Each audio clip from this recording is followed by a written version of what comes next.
All right, so an upper body day.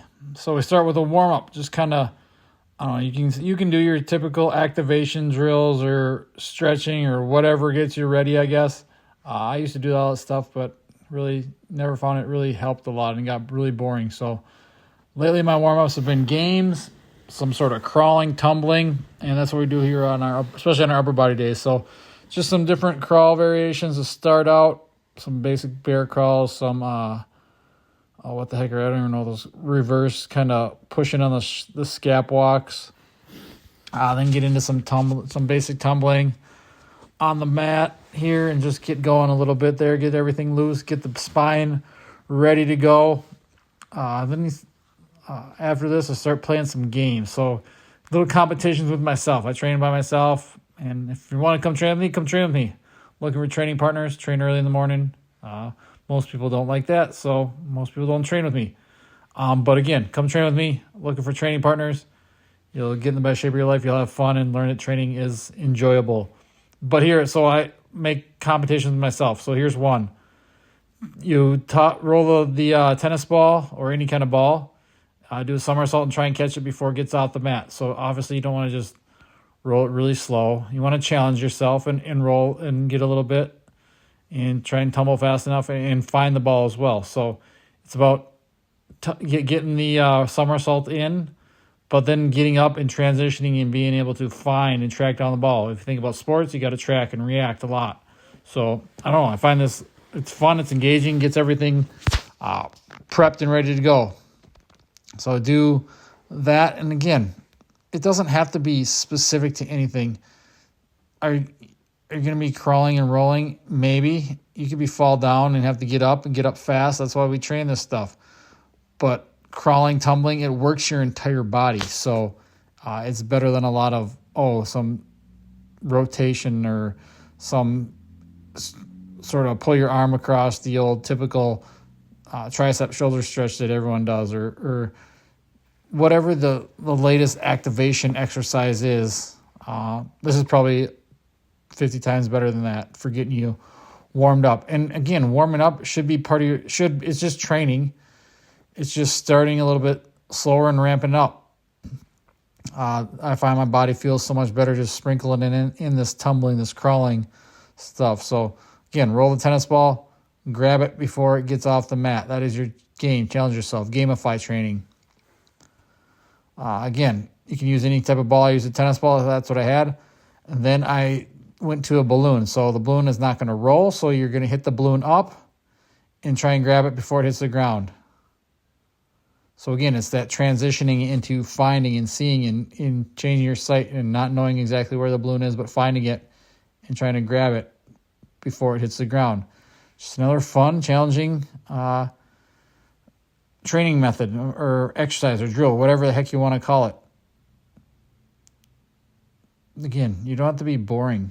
If you like being boring, be boring. I'm a person who likes different stuff. I like different stimulus. Getting my body prepped and ready and adapted to different situations, different things. Because you never know what life's going to throw at you, whether you're a current athlete, whether you're just someone who has kids and got to chase the kids around. You never know what they're going to make you do. So you got to be ready at any time. So this was our warm-up. Then I had some speed impulses, rapid rep impulses. I didn't give video of those. You've seen those before. So rapid rep impulses for the shoulders, the arms, get everything ready there. And then we get into our actual workout. So here, maybe not the best setup for this. So I did an overcoming ISO push-up into the rack here. Again, had to kind of squeeze under there. Not the best setup, but did the overcoming ISO. Struggled to get out of it. On this one, I raised it up for the next one because I was a little tight there. Into these falling drop catch plyo push-ups. So fall, catch yourself. I just use the mat just a little bit, a little less impact on the hands and wrists. But again, preparing your body for the impact, like you do with depth drops for the lower body, dropping off a box. Same thing with these. Depth drop into a plyo and then into a catch and then a push-up. So did sets of those and then finish with one set, as many reps as possible. Push-ups, every rep different. So you notice my hands just changing different positions, finding different positions, making every rep different.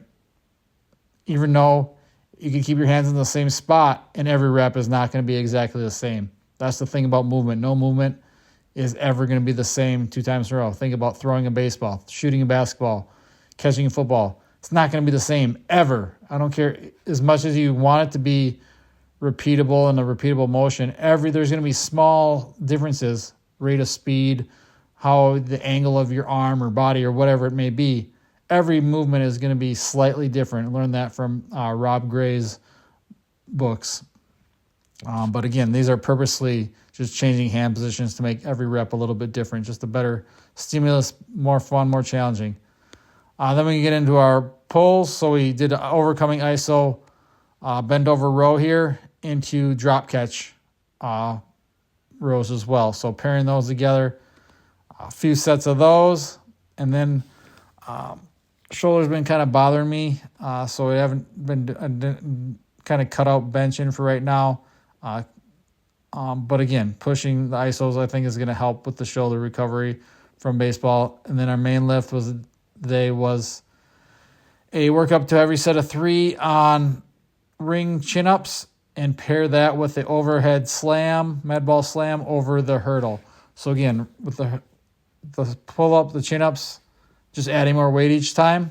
And then with the med ball slams, upping the hurdle each time. I got up to 46 inches, that one was.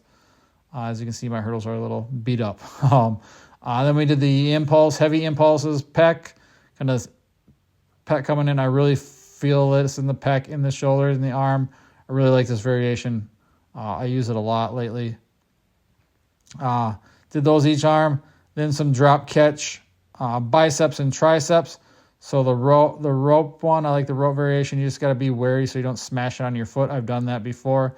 That's why I'm standing on the bench, because the rope is a little long. If I do it standing on the floor, it just hits the floor. So hit those each arm, and then the skull crusher drop catches to hit the triceps as well. Again, drop catches just keeping more impacts on the upper body. Just another variation that I enjoyed doing. Then we get upside down, iso hold, handstands. And then we finished out the session with bending the spine and doing some hanging skydivers, hanging cobras. Got my feet elevated on this just to get a little bit more bend in that spine, extension of the spine, because that's something I've always struggled with. So that was the training session for the day. Hopefully you guys enjoyed. Thanks for watching.